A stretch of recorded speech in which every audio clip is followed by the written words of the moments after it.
Well, my dad, he smoked. During our Oh, yeah, my meeting. dad has 3 to 4 packs.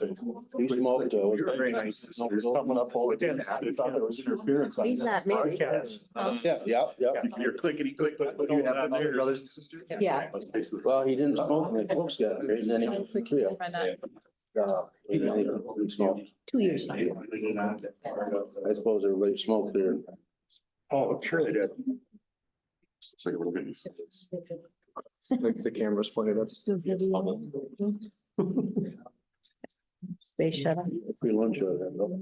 I think if you go to their meeting now. That was a planet. They got home. Like there's anything close, Saginaw marriage, Standing at the stove and making the camera. Really?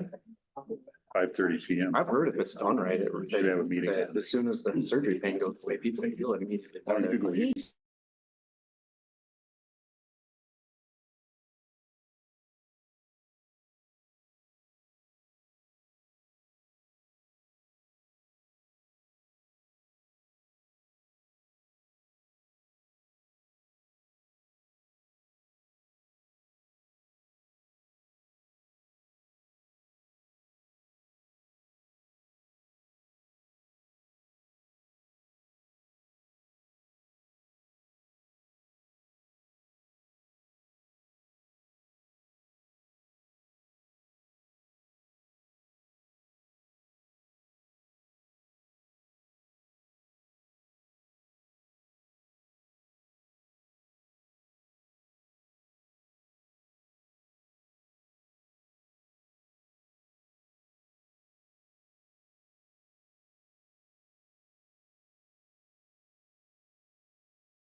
Get stuck with. There. Here we go. Like, but you know. I have an hour. Now, I don't look taller. was when it that, John? Oh, we have a camera around. Okay, well, People wonder where I get them. the sheets, I think they're gonna sing. Yeah, it's over there. Oh, we are working now. We're good with that. Come on, let's.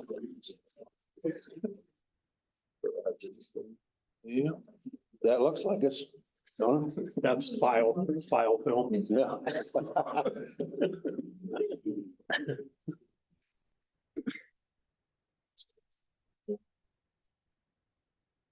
All set? At this time, after our technology issues, I'll call the February 6th Board of Commissioner meeting to order. Today, we're going to start out with the prayer by Commissioner Sarkella and the pledge by Commissioner Heberlein.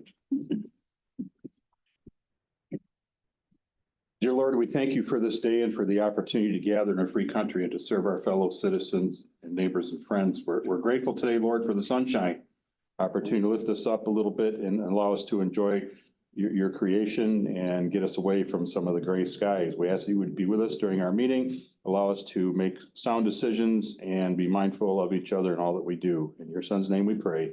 Amen.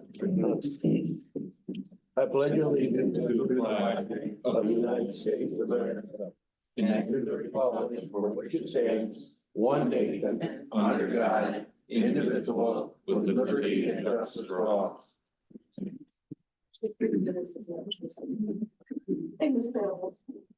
Thank you, everyone. Roll call, please, Lori. District 3 Commissioner Gary Heberlein, Yes. District 2 Commissioner Roger Ballard, Present. District 1 Chairman John Black, Present. District 4 Commissioner Bill Vonello, Here. District 5 Commissioner Christine here, District 6 Commissioner Evans Ehart, Present. District 7 Commissioner John Moody. Here. Thank you, Lori. At this time, if there are no additions, corrections, or deletions to today's agenda, I'll entertain a motion to adopt the agenda as presented. I'll make that motion, Mr. Chairman. I have a motion from Commissioner Heberlein, support from Commissioner Ehart to adopt the agenda as presented. Any discussion? Hearing none, all those in favor signal by saying aye. Aye. Opposed? Agenda is adopted. At this time, if there are no corrections or deletions, I'll entertain a motion to approve our January 16th meeting minutes. So make a motion to approve as presented. Support. Motion by Commissioner Miller, support by Commissioner Sarkella to approve our meeting minutes from January 16th. Is there discussion? Hearing none, all those in favor signal by saying aye. Aye. Opposed? Motion is carried. We received your correspondence from Jody through email the other day. We will move into commissioner reports and we will start with Commissioner Moody. Had Fremont Township. They discussed a solar and wind moratorium for 6 months with a possible 6 months addition at the end of that one. Most of it was just paying their bills and doing their normal things for the first meeting of the year. I also had Melvin last night. They had a discussion on their master plan and who actually is they're gonna have put together that, so. They had a little bit of discussion about their liability and property insurance. Prices going up possibly. And then I had Work Township also. They just paid some bills and then they did some information from their attorney on their wind and solar ordinance. Did a equalization agreement with Santa County. And they did look like they're gonna get a grant for a Michigan housing readiness incentive. Also, the amounts to be determined yet. That's all right. Thank you, John. They went to Lexington Township almost about 2 weeks ago. Nothing pressing come out of there. Made the Carlsville Council meeting last night. And they're sending a cadet to the police academy for their police department. So trying to get their numbers back up. But besides that, nothing else. Thank you, Evans. 2 weeks ago, I was in Greenleaf Township, pretty boilerplate stuff there, and tonight I'll be in Marion Township. That's all I have. Christine? I attended Glenn Township and they set the dates for their board of reviews and approved their election inspectors. Village of Peck, they're looking at new streetlights to convert them to LED. And they're gonna work on a new rec plan and they hired a new lawyer. Elmer Township, a blight again, and then they're working with Moore Township to put up some streetlights LED on 46 to share the cost at certain corners. And they also improve the election workers. And then Elk Township has a new librarian. And she was talking about what updates she would like to see in the library because the original carpet and stuff is when the building was built. And they approved their election inspectors and they're trying to find somebody to mow the cemetery lawns. And I noticed other that have cemeteries and trying to have to take on that bid. And that's all I have. Thank you, Christine. Bill? Carsonville approved their budget. They're moving forward with their water sewer project and, I don't know if anybody was aware, but Ed Salas has sold his business, the propane facility on the west end of town to a Blue Flame. So that's gonna continue to be a positive for the community over there. Port Sanilac approved their Parks and Rec master plan. SEPA is moving forward with their finances. Our Lieutenant Moore made a presentation because they're under contract with the Sheriff's Department for coverage in Port Sanilac. And then they're working with our road commission in regards to some lagoon maintenance. Our road commission does do work for some of the villages and so forth. Obviously, they get paid for it, but it helps them out by, they have some equipment that a lot of times the smaller municipalities don't have. That's all I have. Thank you, Bill. Gary? Last night I attended the Sandusky City Council. North Shore gave a report on the airport board, and they're starting to working on a new 5-year plan. City manager Dave Faber related that they're looking at funding for demolition of 2 of the city homes here in Sandusky back on behind Main Street. And I know you're working a little bit with that also. And then he also advised that when they start the street project, DET is putting up new light pole between Carsonville and Sandusky. April 23rd, Sound Lake County Emergency Prep Committee met. Nathan and I attended that meeting. Nathan gave a report on from the county side. The city police gave a report what was going on there, Mackenzie Hospital, and I don't know, it was about an hour and a half meeting. Good meeting. Our next meeting is in 90 days. 2 weeks ago, Sheriff Rich and I attended the Farm Bureau event at the Firebird, and that was in regards to grain bin hazards and safety. It was a good video and a good time of question and answer after the meeting. Tonight, I'm attending the Sandusky City Planning Committee meeting. That's in regards to the proposed new Mackenzie Hospital that they're looking at putting up, and that's at 5 p.m. At 6 p.m., I got a Watertown Township meeting. At 6:30, I got a Parks Board tomorrow night in Moore Township. And report. Thank you, Gary. I'm gonna stay busy today. Roger? I had an easy few weeks due to weather, illness, and lack of quorum. I had no meetings. Netflix took a beating. Appreciate everyone's reports. Nathan, your administrator report, please. Yeah, thank you. First wanted to touch on, Gary had mentioned that Dave Faber and Sandusky had talked about some houses that they're looking to have demoed here. He has submitted some information we were working with our EDC office out of Huron County to provide some assistance. There is some grant funding through the State Land Bank Authority for demolition of blighted properties. And that was something that we have worked alongside Dave to get the appropriate information to get that submitted. So hopefully funding will come through for that project. Attended the Developers Day that took place last week over in Marlette. That was I think it was a good meeting there was folks from a variety of organizations, developers, banks, there was community leaders, there was real estate agents, just a wide variety of folks. Economic development was there. Got everybody talking about some of the issues that we have in the county with housing stock, I guess I would say was one of the topics. How we could potentially break down some of the issues that developers face, how banks can assist with that, things real estate agents see. So it was just general good discussion. And then kind of tied in our master plan as well. I know Lisa couldn't make it, but had information, and people are going to probably be reaching out to her in the future on some of that stuff as well. So hoping to get a spin-off group of that, maybe on a little smaller scale, so that we can have a little more discussions on some things. Attended the Solar Symposium event in Saginaw Valley as well last week. There was some folks from Huron County there as well.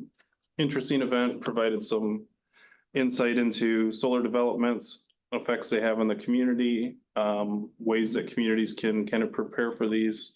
I think we have we had a lot of discussions about a lot of these developments, I guess. And obviously our guidebook was beneficial to our locals, and then the state rolled out some changes to that. So we'll see where all that goes, if the referendum makes it through and the effects that has, but it was informative meeting, I will say. Have a building and grounds meeting scheduled for February 20th. Bill and Gary will be there. We're gonna discuss the animal control drawings and try to get those hopefully for final approval so that we can get those prepared to go out for bid. We would like to get those finalized. I think everybody would like to see some real concrete numbers on that. We're guessing a little bit off the rough drawings at this point, so we want to get those finalized so we can get a true understanding of potentially what we're looking at cost wise for that building. What kind of timeline do you think will be before we have those engineer drawings and be ready for bid? Well, my hope is building and grounds meets with the architect on the 20th. Any changes could then be made over the course of the next 2 weeks. Final plans could be created, and then I'm hoping sometime in March, maybe that could even go out. Okay. Get some bids.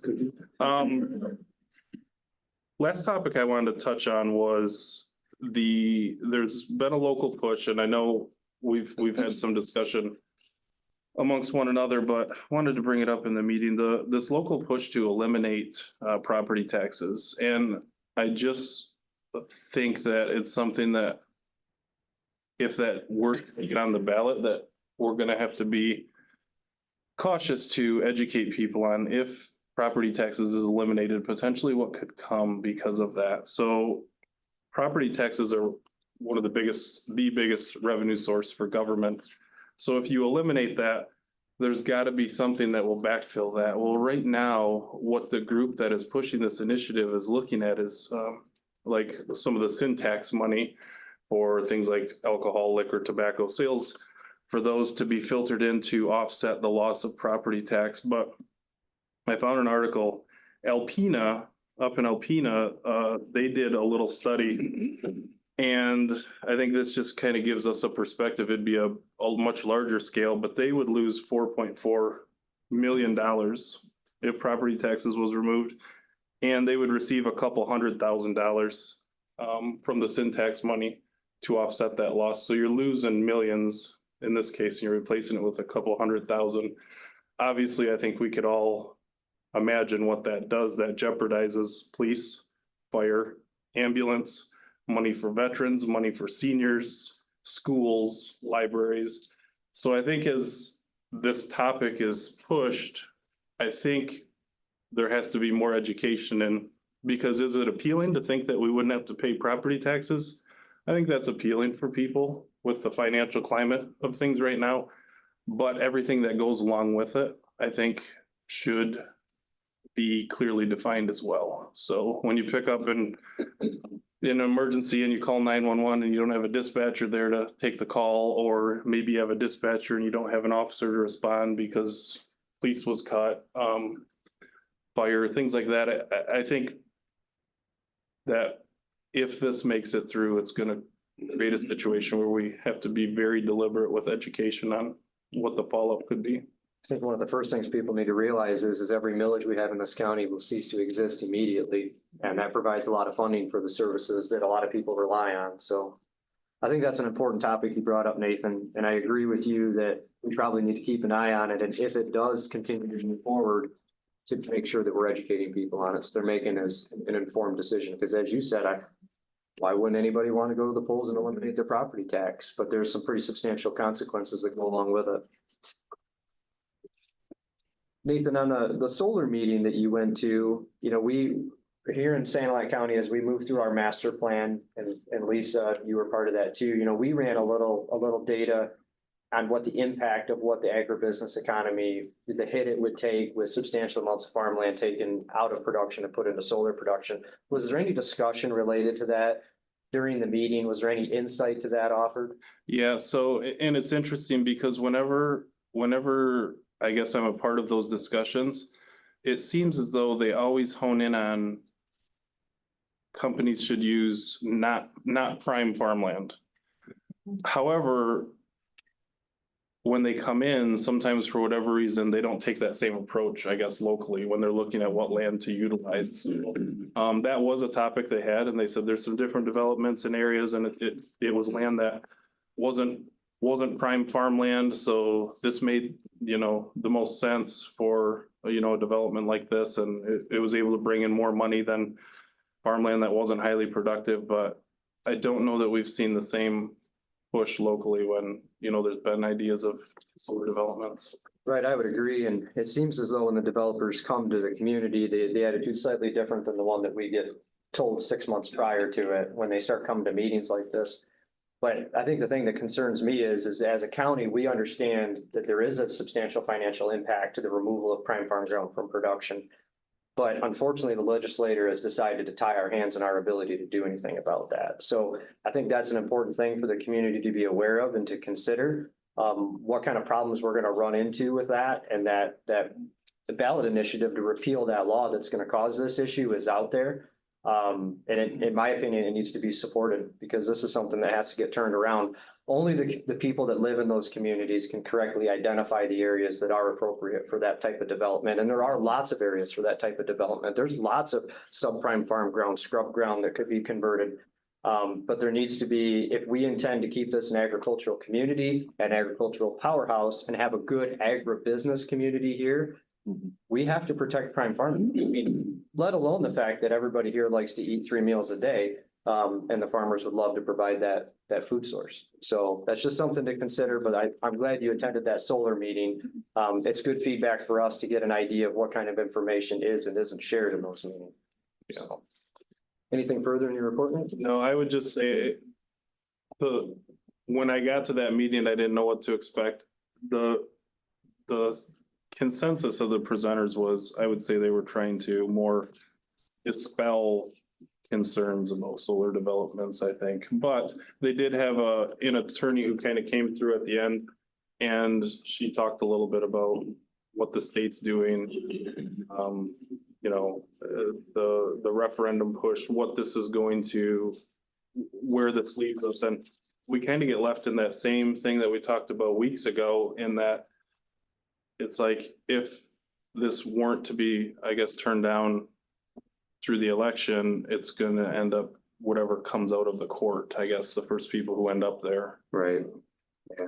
And as Gary and I know from the County Planning Commission, we just had an ordinance come through from a township that clearly takes the issue seriously and definitely took the tactic of preserving prime farm ground. They put some pretty strict restrictions on it. They understand that community better than anybody else. And I'd like to see those people continue to have the ability to make those decisions. Yeah, there's some answers that just aren't there at this point. And I think we talked about these CREOs they're pushing. So each township has to have a CREO, and then the county would have to as well.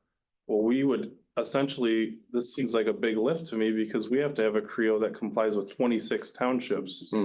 So that means all 26 townships have to get on the same page with that as well. I think there's going to be some big hurdles with this. And the problem with that, with those CREOs, there's many, as we attended that webinar, there's many answers they can't answer, so we're sitting out there, what do we do?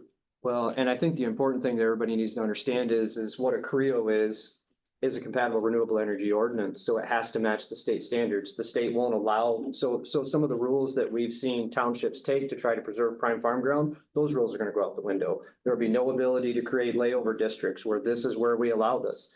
The whole state is going to be wide open to this. And if the ground gets signed, there's a high likelihood of getting built without any regard to local zoning or land decisions. So we see townships and communities taking it seriously. We take it seriously. Unfortunately, we're in this situation, but again, there is an opportunity to turn that issue around, and I would encourage everybody to get aware of it and participate in it, or we're going to be in a world of hurt. Is that all? That's all. Thank you. Excellent report. Thank you. John, that's first land they want to go after is clear cut farmland. Yeah. They don't want to spend money clearing land, leveling land. I can go in there and start trenching and setting posts and be done in no time. You're right, Roger. And there are communities in this area that have developed regulation that would certainly allow development, but because it's not this just wide open, do whatever you want, the developers don't want to do it. You know, I run a business. We like profit margins, right? But that the local government's here for a reason, and a historically a big part of our job has been the land use side of it. So we're either in for a big change or back to the way things were by the end of this year. So that's an excellent point, Roger. Thank you. Anything further to the discussion we were just having? Okay, hearing none, we will move on. At this time, I'm going to call for public comments pertaining to the agenda today. Are there any public comments pertaining to today's agenda? Seeing none, we will move on. At this time, Bryant, welcome. We have a presentation from our Health Director, Bryant Wilkie. Thank you for this opportunity. And I thought it was most appropriate because later on in the meeting, you're going to be looking at Dr. Starberg's MD's contract. So I told staff we got to get this report done in front of the commissioners. Just kind of toot us as a county, toot our horn as a county, how well we're doing in the medical examiner area. You know, we did a snapshot. We call it a snapshot, but we did a 6-year window for you because we knew there was a little bit of significant bumps in some of our items, and you can see that throughout the report. When I say items, what I really mean is we have a bit of a heightened suicide rate, overdose deaths, accidental deaths, as well as child death reviews or child death cases. And when I looked at national statistics, it's interesting because even on the public health side, when I look at national statistics, we're kind of always mirroring what's happening nationally, even though we have a much, much smaller population. But when you take population, the demographics in the population into account and do some mathematical or statistical analysis, we're kind of just tracing along with that. You know, the report, I think, talks for itself. The graphs, I think, are easily readable for everyone. I won't get into too much detail unless I have specific questions, but I see the sheriffs here and we put them in the report because with that collaborative partnership with him, we could not, you know, function as a medical examiner's office. Along with Genesee County being our partner, running our autopsies and some advice that Dr. Hunter that provides us for ME challenges. So those, you know, very important partners as we move forward. And a shout out to Nathan for his staff and himself for helping us get along and move things forward as we strengthen our medical examiner program here in the county, and all those individuals, MESIs that go out and are, you know, the boots on the ground that are actually doing the work for us to get the job done. You know, mandated program, definitely tax funded. We got to have it, got to do it, and it's not, you know, it's not a joyous job, but we get it done for everyone. With that, unless you have, you know, specific questions, I just want to get a report in front of you. There hasn't been one done in several years from when I look back in the historical documents. Maybe Dr. Smallwood back in the day, that's a long time ago. We want to get something to you to share with you what's happening in our community. Well, first of all, Brian, thanks for the great report. And I see there's some spikes up and down in a number of the different graphs, but if there's a good thing, and I think it's a good thing, on your medical examiner caseload, I've noticed in 2021 it spiked at 118, and I've seen we're back down to 93. So I guess that's a good thing, right? Yes, definitely a good thing. Brian, can you speak to the increase in suicides that seemed to have kind of began in 2021? You know, other than what I'm learning from the public health perspective, there's a lot of stress in the world and conditions of mental integrity or mental health that we need to deal with. And unfortunately, I think people are sliding too far in their own minds and you know, taking their lives. And if you notice too, a lot of the spike is in the age bracket, I believe, 45 to 65. So we're seeing middle-aged and males in a later stage of life than we would suspect. Whether that's, you know, just pressures, just collapse of the system, no gaps that capture that individual in some type of mental health system. And I know like Will over at Community Mental Health with his new grant is working to get that. Before you go over the edge, if I may say, I'm not a mental health specialist, but in that gap where we can treat people before it gets too serious. Those are the ones we're seeing that are taking their life, unfortunately. Well, I'll reiterate what Commissioner Heberling said. It's a good report, Brian. Thank you. Thank you. Brian, Yes. on overdose deaths, if a county resident goes out of county and overdoses and passes, those stats don't come back to the county always. Yeah, it doesn't come back. We'll see, if they file, they're gonna file a death certificate within that county. There is a workaround though. We end up statistically finding that, but it doesn't go in our report because the Okay. death occurred outside the county. That's correct.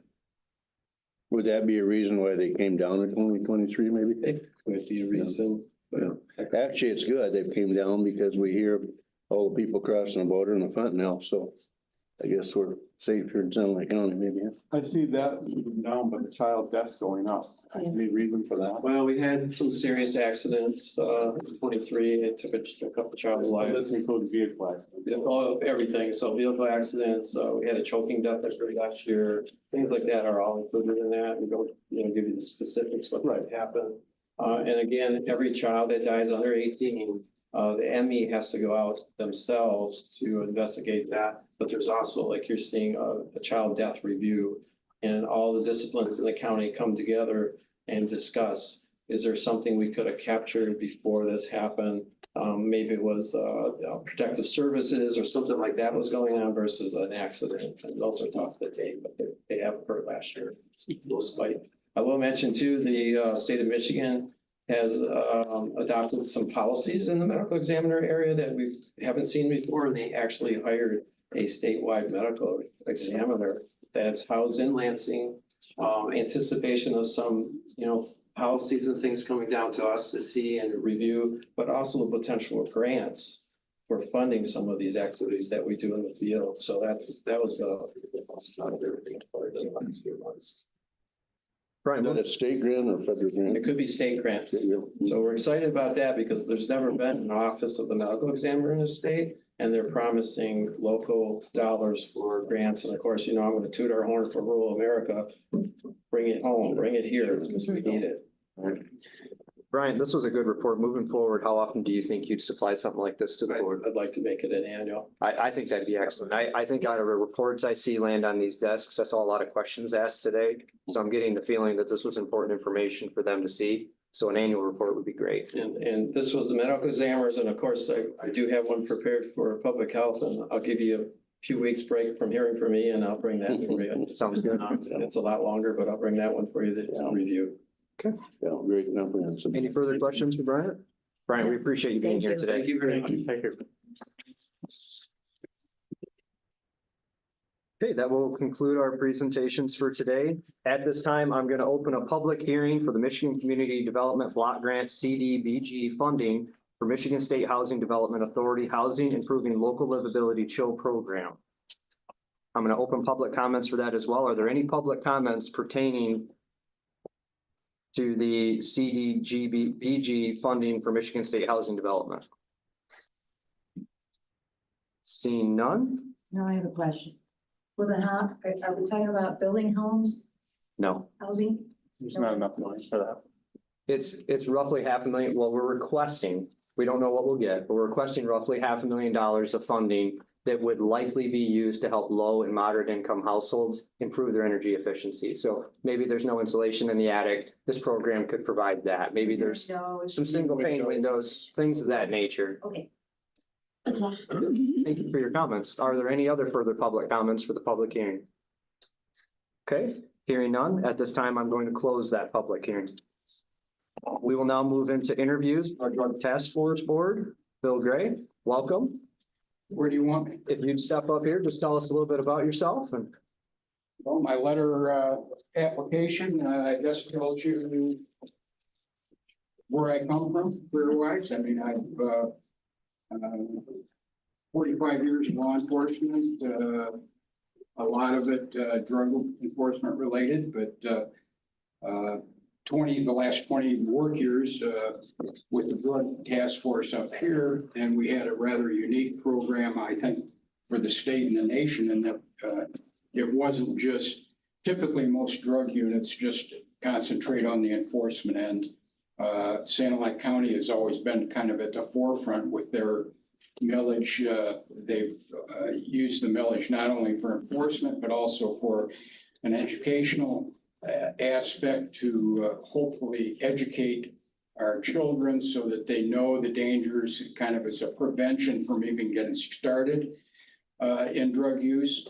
And we've also had a portion of the millage dedicated to counseling in the schools when I was there. I believe that's still operational. We partnered with the health department to provide a counselor to all the schools in the county. Where students, primarily high school students, if they were experiencing substance abuse issues, not just drugs, but alcohol, prescription drugs, that kind of thing, where they could see a counselor on their own initiative that wasn't court ordered, that the students could get some help and guidance, and perhaps get them back on the track where they needed to be. I have a deep interest in our drug unit up here, and I think I could be a good representative on the drug board. Very good. Any questions for Bill? I agree, Bill. Yeah, this- Be good to have you back. Yep. We appreciate your interest in serving. Thank you. Thanks, Bill. We appreciate you being here today too. Not a problem. That will conclude interviews. At this time, we have an appointment to the Drug Task Force Board, a partial 2-year term expiring December 31st of 2024. I'll entertain a motion to appoint Bill Gray to that position. So moved. Well, you're gonna have to help me with that one. Was that you, Roger? Yeah. Okay, Roger, motion by Commissioner Ballard, support by Commissioner Moody. Is there discussion? Hearing none, all those in favor signal by saying aye. Aye. Opposed? Motion is carried. Bill, you are appointed. Thank you. Thank you. Thank you. Hard fought battle.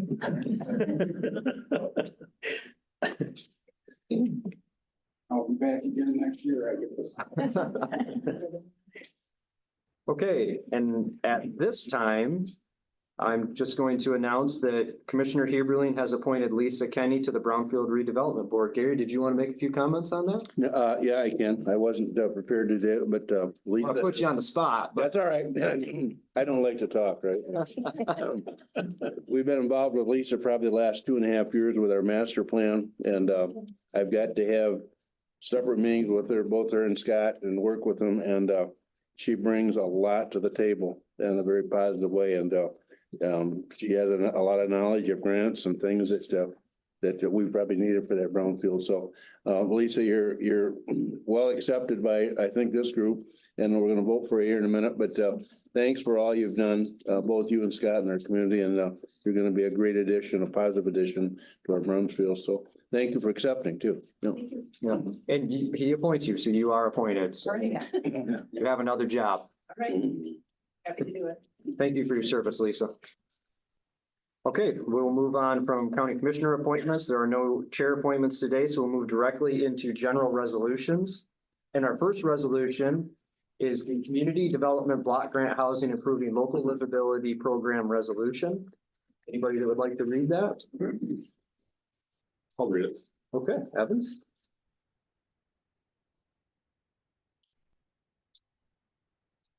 Whereas a homeowner improvement project is needed to address identified housing rehabilitation problems in accordance with Sanilac County's Community Development Plan, and whereas Sanilac County had received a 2024 to 2026 Community Development Block Grant from the Michigan State Housing Development Authority's Housing Improving Local Livability Program to aid low to moderate income homeowners in Sanilac County, and whereas the Sanilac County will ensure at least 51% of the beneficiaries of the proposed project will be low and moderate income persons, and whereas Sanilac County will select through a competitive bid process a third-party administrator of services to aid low, moderate income homeowners in Sanilac County, and whereas no project costs, CDBG and non-CDBG, will be incurred prior to formal grant award, completion of the environmental review procedures, and formal written authorization to incur costs have been provided by CDBG manager.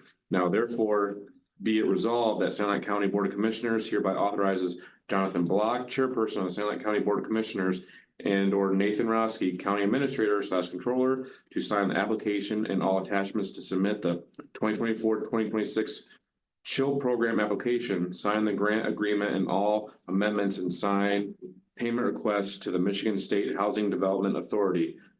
Now be it further resolved that the resolution be spread upon the proceedings of the St. Lake County Board of Commissioners this 6th day, February 2024.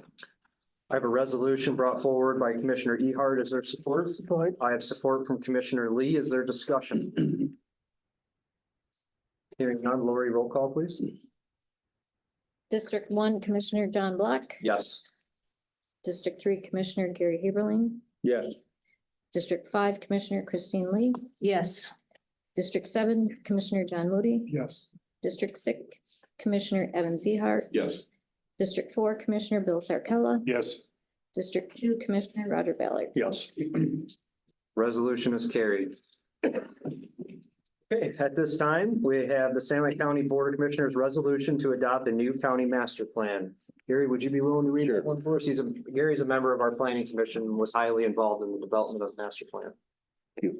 Whereas the St. Lake County Board of Commissioners recognize the need for comprehensive development and growth strategies to ensure the well-being and prosperity of the community, and whereas after thorough consideration, evaluation, and public input, the St. Lake County Master Plan has been formulated to guide land use, infrastructure, development, environmental, conservation, and economic growth. And whereas the St. Lake County Master Plan aligns with the goals and the visions of the community, promoting sustainable practices, enhancing the quality of life for residents, and whereas the adoption of St. Lake County Master Plan will serve as a blueprint for future decision-making and development initiatives within the county, and now therefore it be resolved, the St. Lake County Board of Commissioners hereby adopts the St. Lake County Master Plan as official guidance for future development and growth within the county, and be it future resolved, the St. Lake County Board of Commissioners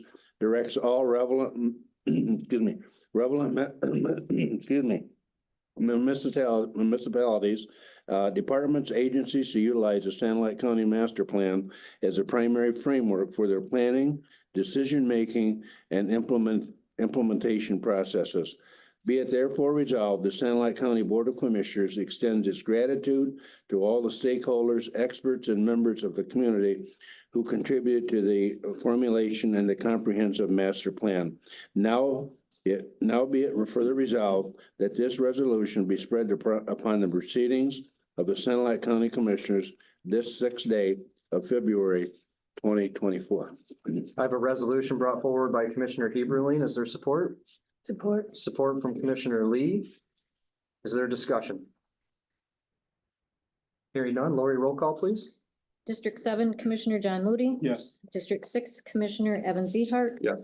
District 5, Commissioner Christine Lee. Yes. District 4, Commissioner Bill Sarkella. Yes. District 3, Commissioner Gary Heberlein. Yes. District 2, Commissioner Roger Ballard. Yes. District 1, Commissioner John Block. Yes. Resolution is carried. Thank you, Lori. That will conclude general resolutions. We'll move into committee reports, and we will start with Commissioner Ballard. I had a CMH meeting, Community Mental Health, last Tuesday. Just all of our normal reports. Reports were given. Work is completed on the Stoliker building. I didn't get a chance to go see if they got their final inspection or not, but it sounded like they were in line to, so that'll be good. Then they'll be working with pneumatics, getting equipment set up down there. That's a collaboration between mental health and they have workers down there, and it helps to train them. That creates like an area for them to have somewhere to be productive. Yep. So that was good news. Parks meets tonight. I just signed our first pay request on our sewer project at Evergreen. That's moving along nicely. With this weather, it's been pretty awesome. Hopefully they can get that complete and our campsites can get worked over and ready for May. So good to see progress. It's coming fast. Good. I'm sure everybody here is looking forward to May too. Yeah, that's all I have. Thank you, Roger. Gary? I've already reported, Nathan and I attended on January 23rd that we attended the Sanilac County Emergency Prep with Todd and the people as part of that committee. And then as Roger already said, we have a Parks Board meeting tonight. Into my report. Thank you, Gary. Transportation Board met, potential for 3 buses coming in March. Always keep our fingers crossed for those, right, Richard? And we had to do, we're looking at MDOT extension so we can continue to proceed with purchasing buses, looking at some parking lot engineering, and then the staff had a food drive there that was well attended, so some things go on that doesn't necessarily make the public in regards to what transportation is doing over there. And Saturday on a Max 7 Zoom meeting, discussion there was 9-day voting along with local land use. I had to step out before that. So John, I don't think there was anything else after that, was there? Just some general discussion. No, I think you caught most of it. Yeah, my head wasn't real clear that morning. Yeah, you were on the call, weren't you? Yeah, I was. I forgot about that one. But no, just, there was discussion about like the solar and wind and, you know, I think all of our counties are on the same page Yeah, in regards to all of the topics that went on. I haven't ran into anybody that thinks that the state takeover is a good idea. Yeah. Well, when I do, I'll let you know. Yeah, please do. Yeah, so in line with that, yesterday was MAC Ag and Tourism. So that's run out of Lansing, and then it's participated by, there's usually represented from all the commissioners, all the boards of the state, all the counties. And we had a presentation from Nature Conservancy out of the UP. It was quite interesting. The Keweenaw Peninsula has like 2,000 full-time residents up there, and they acquired 32,000 acres that they were trying to figure out what to do with. So they run that through combination of Board of Commissioners along with the Community Foundation. And they're handling all the funding for that and how that's going to be done moving forward. Because in the state, there's like DNR oversees like 4.6 million acres of public land, and then the feds have about 2.5. So sometimes that gets dispersed or there's private entities that do that. And so somehow Keweenaw ended up with a hold of this. So it was interesting, just from the standpoint, I don't see that ever happening in Sanilac County because we don't have the public land, so to speak. But even just not too long ago, there was discussion on that 7 acres that became available. So I wanted to sit in on that just to make sure that, okay, if something like that ever comes to be for us, we have at least a way of not having to reinvent the wheel and look at how they went through that process. Other discussion in that meeting was obviously revenue sharing. They're trying to get some finalization numbers on that. The ballot initiatives that you've already discussed in regards to property tax and local choice for control.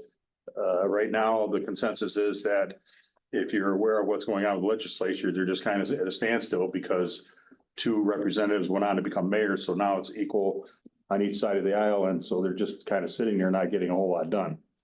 And so there's concern with that as well. That's all I have. Thank you, Bill. I really appreciate you being part of that MAC Ag and Tourism. It's great to have some representation from Sanilac County on there. Well, it's good to know what they're doing statewide, along with them being, they're our advocates. So MAC is our advocates, and they do real well with keeping up with staff, the education that's there. And they're always available to reach out to as well. If there's things that come up that we may not have an answer for, they certainly have the resources to provide that for us. Right. Very good. Thank you. Christine? I have nothing to report. Okay. We had so we had a planning commission meeting after our last BOC meeting. That's when we had the public hearing for the master plan. And obviously we just approved that here at the BOC level. This morning I had a personnel meeting.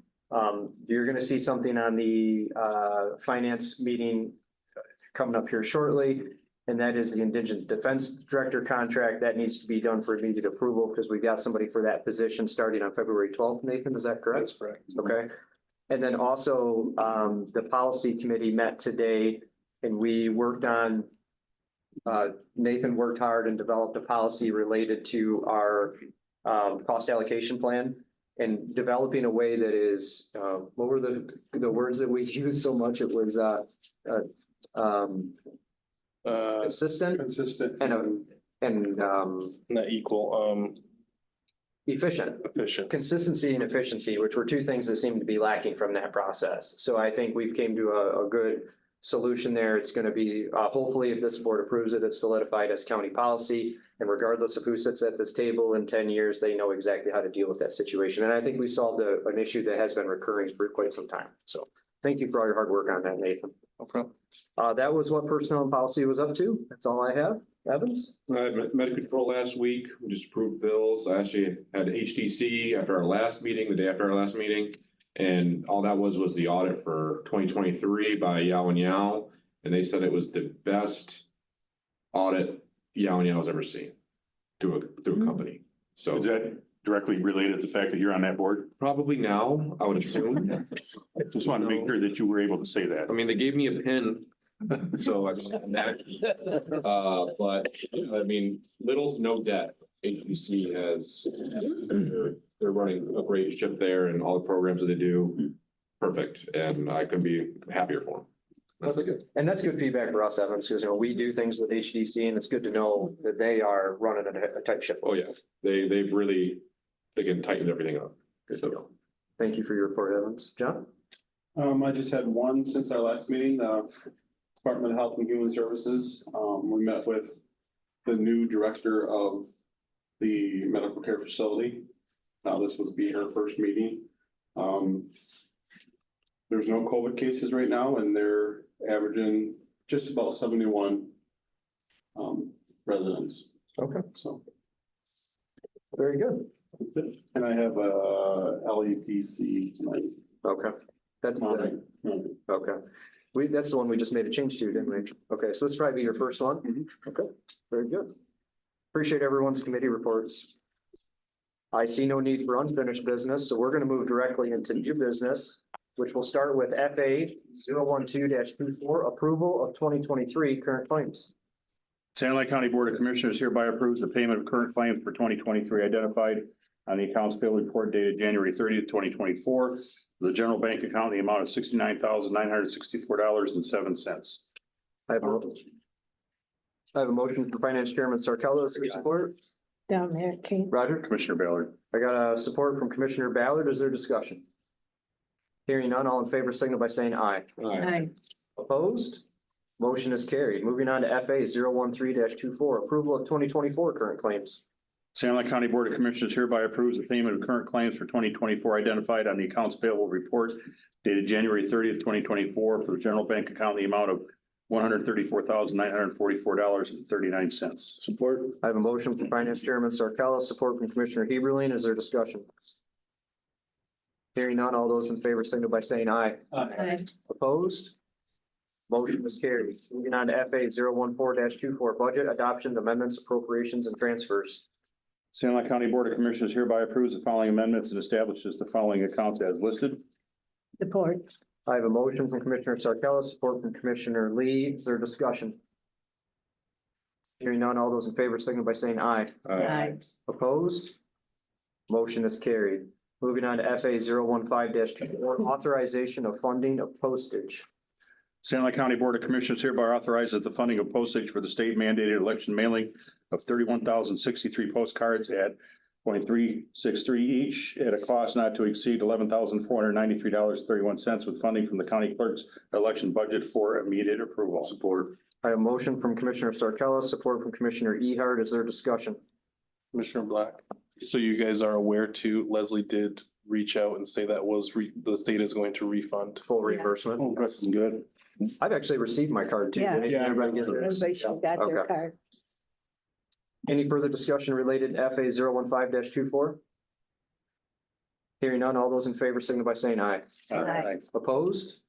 Motion is carried. Moving on to FA 016-24, approval of Economic Development Corporation Agreement. Santa Ana County Board of Commissioners hereby approves the Economic Development Corporation Agreement between Huron County Economic Development Corporation and the County of Santa Ana for a one-year term commencing January 1st, 2024, December 31st, 2024, at a cost not to exceed $30,000 with funding from the Environmental Trust Fund, and further authorizes the board chairman to sign the necessary agreement. Support. I have a motion from Commissioner Sarkello, support from Commissioner Heberlin. Is there discussion? Hearing none, all those in favor signal by saying aye. Aye. Opposed? Motion is carried. Moving on to FA 017-24, authorization of rooftop HVAC unit repair, Sheriff's Office. Santa Ana County Board of Commissioners hereby authorizes Thermalnetics to replace or repair several items to rooftop unit 4 at the sheriff's office at a cost not to exceed $7,440 with funding from sheriff's maintenance for immediate approval. Support. I have a motion from Commissioner Sarcella, support from Commissioner Moody. Is there discussion? Hearing none, all those in favor signal by saying aye. Aye. Opposed? Motion is carried. Moving on to FA 018-24, authorization of registration fees, Sheriff's Office. Santa Ana County Board of Commissioners hereby authorizes the payment of the registration fees to Michigan State University School of Staff and Command for Lieutenant Cole Kyneth at a cost not to exceed $3,700 with funding from corrections training along with reimbursement 75% from a MMRMA grant upon successful completion of the program. Support. I have a motion from Commissioner Sarcella, support from Commissioner Lee. Is there discussion? Hearing none, all those in favor signal by saying aye. Aye. Opposed? Motion is carried. Moving on to FA 019-24, approval of project authorization for year 2024, section 5311 operating formula grant, Sand Lake Transportation. Santa Ana County Board of Commissioners hereby approves the fiscal year 2024, section 5311 operating formula grants for rural areas programs and further authorizes the board chairman sign the necessary documents. Support. I have a motion from Commissioner Sarcella, support from Commissioner Ballard. Is there discussion? Hearing none, all those in favor signal by saying aye. Aye. Opposed? Motion is carried. Moving on to FA 020-24, approval of medical examiner agreement. Santa Ana County Board of Commissioners hereby approves the 3-year independent contract agreement between Santa Ana County and William Starbird, MD, effective January 1st, 2024 to December 31st, 2026, with funding for the medical examiner budget and further authorizes the board chairman sign the necessary documents. Support. I have a motion from Commissioner Sarcella, support from Commissioner Ehart. Is there discussion? Hearing none, all those in favor signal by saying aye. Aye. Opposed? Motion is carried. Moving on to FA 021-24, award and authorization of bid for flooring, Health Department. Santa Ana County Board of Commissioners hereby awards and authorizes Graves Carpentry LLC the bid for the purpose of replacing the health department's floor of the first floor women's bathroom at a cost not to exceed $7,000 with funding from the building and grounds budget. Support. I have a motion from Commissioner Sarcella, support from Commissioner Lee. Is there discussion?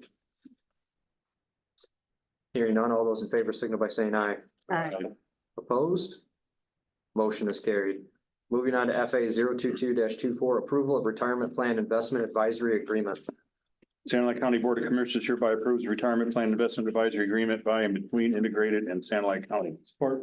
I have a motion from Commissioner Sarcella, supported by Commissioner Moody. Is there discussion? Hearing none, all those in favor signal by saying aye. Aye. Opposed? Motion is carried.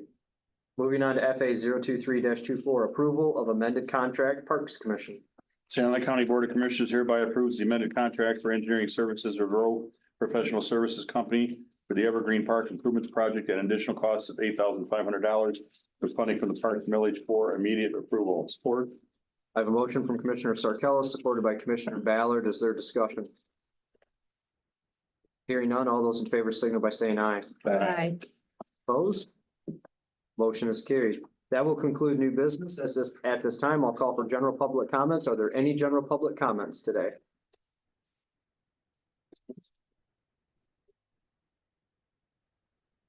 Welcome. Thank you. I have a couple questions and I don't want them to impede my time. What's that? I have a couple questions that I'd like to ask, and then I would like to go on with my public comment. Is that okay? We don't do question and answer during public comment. So if you would like to make comments to us, we offer 3 minutes for that. Ms. Lee, I am interested in the blue lights that you are putting up in your neighborhood. And Nathan Earhart and John Block, I would like an update on the illegal immigrants situation that I think we've become aware of. I oppose the 9-day voting. It is illegal. If you read our Constitution, it says Tuesday. That's 1 day. And only US citizens can vote. Now we don't need an ID to vote. And we got illegal immigrants flooding our neighborhoods. The master plan is the globalist agenda and you're participating in it. Acts and items I fully support. Maybe we need to downsize our government because it has gotten so big that it has become tyrannical. I see that we also should be getting $11.6 million from another opiate lawsuit. I just read this on the Attorney General's. website. 11.6 million, I do believe, will be distributed through the state of Michigan. I don't mean San Lake County will be getting 11.6 million. State of Michigan has been awarded it. As far as where is all this money gonna come from if we quit paying property taxes? Well, taxation without representation is really what's going on here. And it's businesses that are supposed to be paying taxes, not property taxes, not us people who own land. In fact, that mere contract is what allows the governor to come in with eminent domain. We should have never been signing these contracts, mortgages and all of this, but let's just get on. We're using our schools now as housing for illegal immigrants. And they're pushing this LGBT, gender. I'm all for defunding, homeschooling. Drug task force, we're adding more people to that drug task force. The war on drugs is a failed policy if ever there was one, and it needs to be abolished. Kicking in our doors over a plant, terrorizing our families. I'm one of them. I'm one of the victims, and I've earned all right to stand here and talk about defunding drug task force in our local communities. I still suffer from that trauma today. So keep supporting it, keep growing it. It needs to be defunded. Our sheriff, constitutional sheriff, is he a constitutional sheriff anymore? No, he's a federal creature, and so are you as you continue to take this federal money. Pass the master plan or you don't get the money. If that ain't extortion, I don't know what is. Let's call it what it is. Your 3 minutes are up. Well, I've said my piece. Thank you for your comments. Let me start acting appropriately. Any further public comments today? Richard? No. Just to tie a couple things in here from a comment that Commissioner Sarkella said about some of the things that go on in San Lake Transportation. Our next food drive from the Eastern Michigan Food Bank is going to be February 14th, be Valentine's Day. In regards to food, we also had, we did food distribution. It came from a grant from Michigan State. It was Last Food Mile, I believe is what the title of it was. And what we had done was that there was a company, that group that would bring fresh vegetables over to us. And then we would put them on the bus and then we would distribute them to passengers around the bus as they disembark. They got a bag of fresh vegetables. Towards the end there, they would have recipes in there as to what they were for, how to cook them, what type of dish they were for. You know, they had like bean soup was one of them and different things like that. Excuse me, the program has gone away right now due to the fact that there's not fresh vegetables around. Where this stuff comes from, the vegetables come from, is usually from the Amish. They're grown in greenhouses and on their property and such. They go over to Marlette where they're put together and then brought over to us for distribution. This is what goes on there. Another thing that's kind of unusual for us is that we had a phone call from somebody down Ohio, Paula, and she's with a boating club, I believe it is. But there's a bunch of them that are coming out of Cleveland area and they're coming up to Lexington as the main harbor they're staying at. But they've got enough boats where now they're going to go to Port St. because where the overflow is going to go. So she wants to know how can our group from Port St. get down to Lexington? So that's something unusual, and that's some of the other services that we try to do. We try to be more of an asset to the county at large, besides just a couple of smaller groups. So it's things like that that we do that a lot of people might not be aware of. We were at the Community Collaborative last week, and we talked about some of the things that we offered. You know, grocery delivery is one of them. You know, you put an order into Walmart, you give us a call, you let us know what time, what the number is associated with your order. We'll come pick it up and deliver it to you. You know, right now there's nothing as far as any restrictions goes, as far as age, income, anything like that right now. I'd say that with a question mark, that might change a little bit, but yeah, we're gonna get some information on out, we can try to get to, like, say, 10 to 2, we've got excess capacity on that, so we can direct people to potentially do something like that. You know, we would do it, cost on something like this right now is like $3. And so, I mean, a lot of other counties do it. They have a lot more action in that area than what we do, and I'm gonna go with just lack of knowledge. I've got a standing invitation with the radio and also with the paper with Eric.